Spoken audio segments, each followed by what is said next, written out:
Mister ladies viewers அனைவருக்கும் வணக்கம். நான் டாக்டர் நித்யா, சித்தா பிசிஷியன்.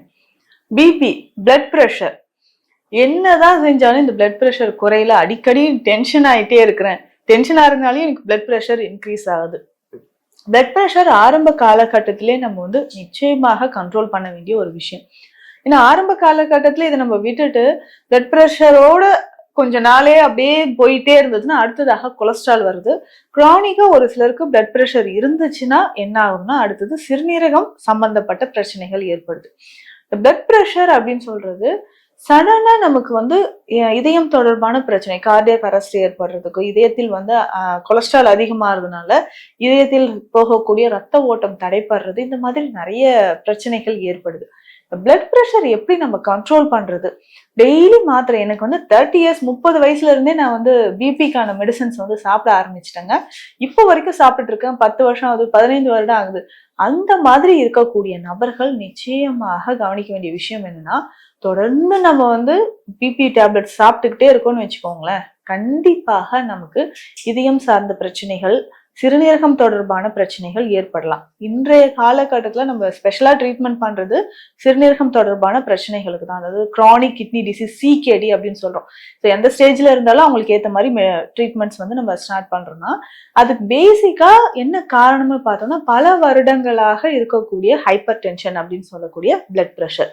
இந்த பிளட் ப்ரெஷர் அப்படின்னா நம்ம உடல்ல இதயத்தில் இருந்து வெளிவரக்கூடிய ரத்தம். ஸோ ஒவ்வொரு நிமிடமும் அது வெளியில வருதுன்னா ஆர்ட்ரிஸ்ல போகக்கூடிய ரத்தம் அந்த ரத்த நாளங்கள்ல, ஸோ லேட்ரல் வால்ஸ்ல கொடுக்கக்கூடிய ஒரு ப்ரெஷர் தான் நம்ம சொல்றோம். இது நார்மலை விட நமக்கு 120/80 இருக்குன்னா கொஞ்சம் 140, 100 அந்த மாதிரி இன்க்ரீஸ் ஆனாலும், இது குறைந்தாலும் நிறைய பேருக்கு ஹை பிளட் ப்ரெஷர் சொல்ற மாதிரி லோ பிபியும் நிறைய பேருக்கு இருக்கு. முக்கியமா பெண்களுக்கு இதை பார்க்க முடியுது. பிளட் ப்ரெஷர் அதிகமாக அதிகமாக நிறைய பிரச்சனைகள் ஏற்படுது. இதுக்கு பேசிக்கா நம்ம பிளட் ப்ரெஷர் இருக்கு, இதற்கான மெடிசன்ஸ் நம்ம எடுக்கணும்னு எப்போ தீர்மானம் செய்யணும்? ஒரு முறை நம்ம பிபி செக் பண்றோம், ஐயோ ரொம்ப ஹையா இருக்கு, இமிடியேட்டா நான் டேப்லெட் ஸ்டார்ட் பண்ணணும். ஆனா திரும்ப அதை பத்தி செக் பண்றதே இல்லை. 6 மாதம் 1 வருடம் ஆனாலும் அந்த டேப்லெட் சாப்பிட்டுக்கிட்டே இருக்கும். அந்த மாதிரி தவறு பண்ணாதீங்க.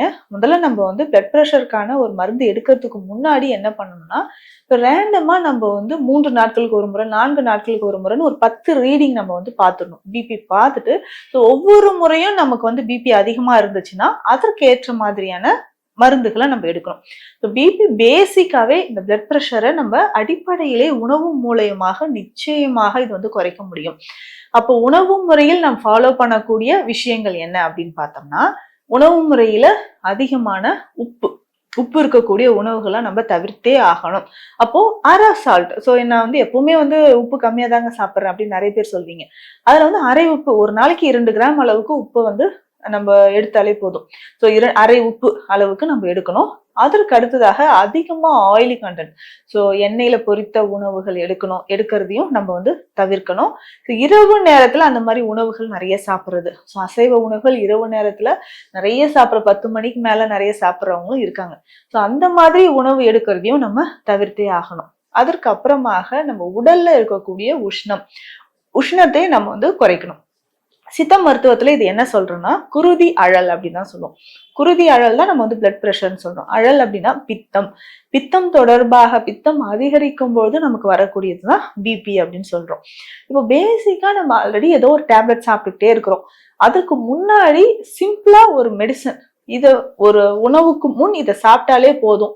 கொஞ்ச நாளுக்கு அப்புறம் நமக்கு கம்ப்ளீட்டா நமக்கு பிபிக்கான மெடிசன்ஸை எடுக்க வேண்டாம் அப்படின்ற ஒரு நிலை இருக்கு. அது சில மூலிகைகள் சேர்ந்த இந்த மருந்தை நம்ம உணவு எடுக்கிறதுக்கு ஒரு அரை மணி நேரம் முன்னாடி எடுத்தாலே போதுமானது. ஸோ உணவு எடுக்கிறதுக்கு ஒரு அரை மணி நேரம் முன்பாக நம்ம இந்த மூலிகை பொருளை நம்ம எடுத்தா போதும்.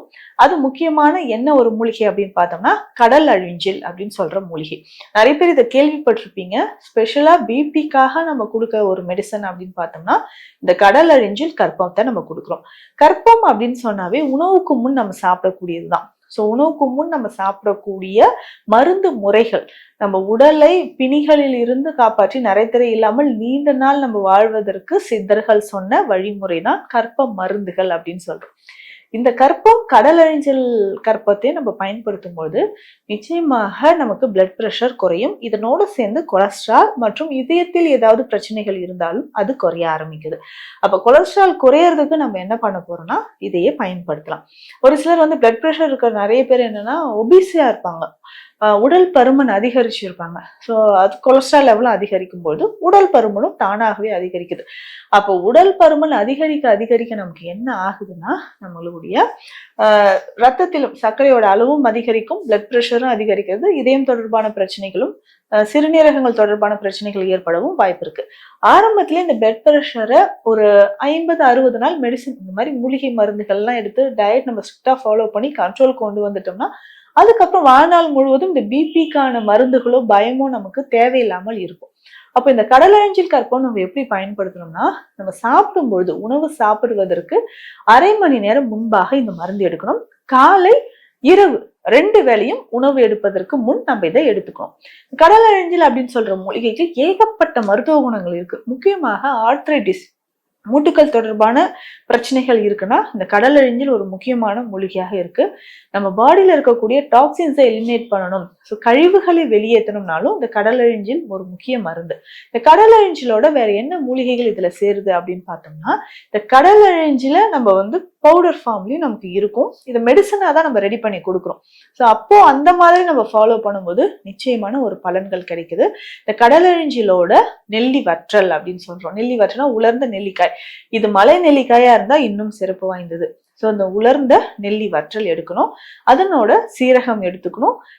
இது எல்லாத்தோட சேர்த்து நம்ம கொஞ்சம் வில்வ இலைகள் எடுக்கணும். அதுக்கப்புறம் இண்டு அப்படின்னு சொல்லக்கூடிய மூலிகை. இண்டு அப்படின்னு சொல்றது முட்கள் இருக்க இழந்த இலை மாதிரியே இருக்கும் இண்டு. இதுல இண்டோட பலன்கள் ஏகப்பட்டது, அதையும் இதனோட நம்ம சேர்க்கிறோம். ஸோ இந்த மூலிகைகள் எல்லாமே சேர்த்து நம்ம நல்லா உலர்த்தணும். ஸோ கொஞ்சம் கூட ஈரப்பதம் இல்லாம நல்லா உலர்த்திட்டு நல்ல ஃபைன் பவுடரா அரைச்சி எடுத்ததுக்கு அப்புறம் இதுல என்ன பண்ண போறோம்னா நாரத்தம்பழச்சாறு விடணும். இந்த நாரத்தம்பழச்சாறு நாரத்தம்பழம் நம்ம வந்து என்ன பண்ணுவோம்னா ஊறுகாய் எல்லாம் போட்டு சாப்பிடுவோம். இந்த நாரத்தஞ்சாறு விட்டு இந்த பவுடரை நல்லா மிக்ஸ் பண்ணிக்கணும். ஸோ கொஞ்சம் தளன்னு இருக்கிற மாதிரி மிக்ஸ் பண்ணி வெயில்ல வைக்கணும். ஒரே ஒரு முறை நாரத்தஞ்சாறு விட்டு இதை வெயில்ல வச்சு எடுத்ததுக்கு அப்புறம் இந்த நல்லா உலர்ந்ததுக்கு அப்புறம் திரும்பவும் இதை பவுடரா அரைச்சி எடுத்துட்டோம்னா இது போதும். ஸோ எவ்வளவு நாட்பட்டு இருக்கக்கூடிய வருடக்கணக்கில் இருக்கக்கூடிய பிளட் ப்ரெஷரா இருந்தாலும் சரி, நமக்கு கண்ட்ரோலே ஆகலைங்க அப்படின்னு சொன்னாலும் சரி, இல்ல சிறுநீரகம் தொடர்பான பிரச்சனைகள் இருந்தாலும், இதயம் சார்ந்த பிரச்சனைகள், பிளட் பியூரிஃபையரை நான் எடுக்கணும், இல்ல ஃபேட்டி லிவர் கொலஸ்ட்ரால் அதிகமா இருக்குனாலும் இதை தாராளமாக சாப்பிடலாம். வெந்நீர்ல கலந்தே குடிக்கலாம். உணவு எடுப்பதற்கு அரை மணி நேரம் முன்னாடி இந்த கடலழிஞ்சில் கற்பம், இதுல 2-3 வகைகள் இருக்கு. இது பிபி குறைக்கிறதுக்கு மெயினா இந்த மெத்தடை நம்ம ஃபாலோ பண்றோம். ஸோ இதுல வந்து 3 முறைகள் இருக்கு. 3 முறையில நம்ம மெடிசன் கொடுத்துட்டு இருக்கிறோம். இந்த மெடிசன் வந்து மெயினா பிபி அதிகமா இருக்கக்கூடிய நபர்களுக்கு நம்ம கொடுக்குறோம்.